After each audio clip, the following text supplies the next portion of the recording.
नाजरीन, इस प्रोग्राम में गुफ्तगू अब इस बात पर होगी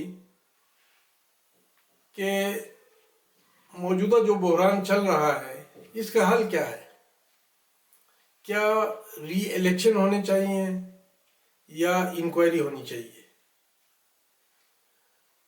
सोशल मीडिया में बाज़ सहाफ़ी और बाज़ अनासिर बार बार ये ख़बर फैला रहे हैं कि री इलेक्शन होना चाहिए, यानी इलेक्शन दोबारा होना चाहिए।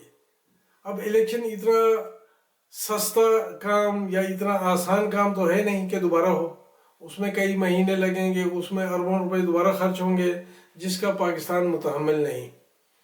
तो इसका दुरुस्त तरीका क्या है? इसका दुरुस्त तरीका ये है जो पाकिस्तान तहरीक इंसाफ के मरकज़ी सेक्रेटरी इत्तलाआत और उनके नामज़द वज़ीर आज़म उमर अयूब ने प्रेस कॉन्फ्रेंस में की है।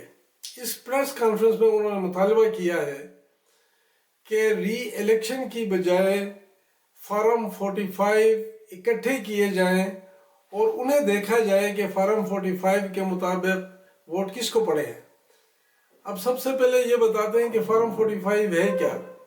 फार्म 45 एक फॉर्म है जो पोलिंग स्टेशन के अफसर को दिया जाता है, पोलिंग ऑफिसर को दिया जाता है, और जब पोलिंग मुकम्मल होती है तो वोटों की गिनती होती है उस पोलिंग स्टेशन पे, और पोलिंग बूथ पे जो जो वोट पड़े थे उनकी गिनती होती है। गिनती के बाद ये जायज़ा उसके एक कॉलम में लिखा जाता है कि कुल कितने वोट पड़े हैं और इनमें से कितने वोट ख़राब निकले हैं, कितने वोट दुरुस्त थे जो कि उम्मीदवार को पड़े हैं।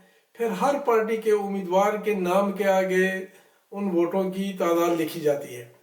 उसके बाद पार्टी के नुमाइंदों से दस्तखत लेने के बाद, उनके थंब इम्प्रेशन लेने के बाद, जो पोलिंग ऑफिसर है वो खुद उस फॉर्म पर दस्तखत करता है और वहाँ मोहर लगा के एक एक कॉपी तमाम पार्टी के नुमाइंदों को दे देता है। फिर एक कॉपी वो रिटर्निंग अफसर के दफ्तर जाकर जमा करा देता है।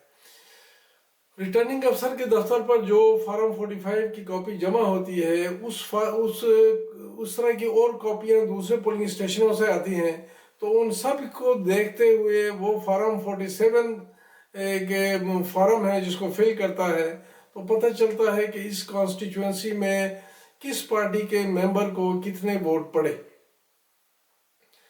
अब खबर सोशल मीडिया पर यह आ रही है कि जी बाज़ अनासिर रिटर्निंग अफसर के दफ्तर में वोटों की गिनती के अमल के दौरान रिटर्निंग अफसर के दफ्तर में बाज़ अनासिर दाखिल होते रहे हैं, जिसमें सरकारी अफसरान भी होते थे जो वहाँ फार्म 45 में तब्दीली कराते रहे हैं। अब अगर वो उस फार्म 45 में की कॉपी में तब्दीली कराते हैं जो वहाँ सरकारी एक कॉपी के तौर पर जमा हुई थी, तो वो फार्म इन फार्मों के साथ मैच बिल्कुल नहीं करता जो पार्टी नुमाइंदों को दिए गए थे। यानी बड़ी आसानी के साथ धांधली को पकड़ा जा सकता है। इसलिए पाकिस्तान तहरीक इंसाफ के मरकज़ी सेक्रेटरी इत्तलाआत का ये कहना है कि सबसे पहली बात तो ये है कि एक जुडिशल कमीशन तश्कील दिया जाए जो एक आज़ादाना इंक्वायरी करे, और इस इंक्वायरी में उन तमाम अनासिर को शामिल तफ्तीश किया जाए जो मुतल्लिका रिटर्निंग अफसर के दफ्तरों में आते जाते रहे हैं। और फिर यह है कि जो रिपोर्ट इस इंक्वायरी के बाद बने वो रिपोर्ट पब्लिक की जाए ताकि सब लोगों को पता चले कि धांधली कैसे हुई थी।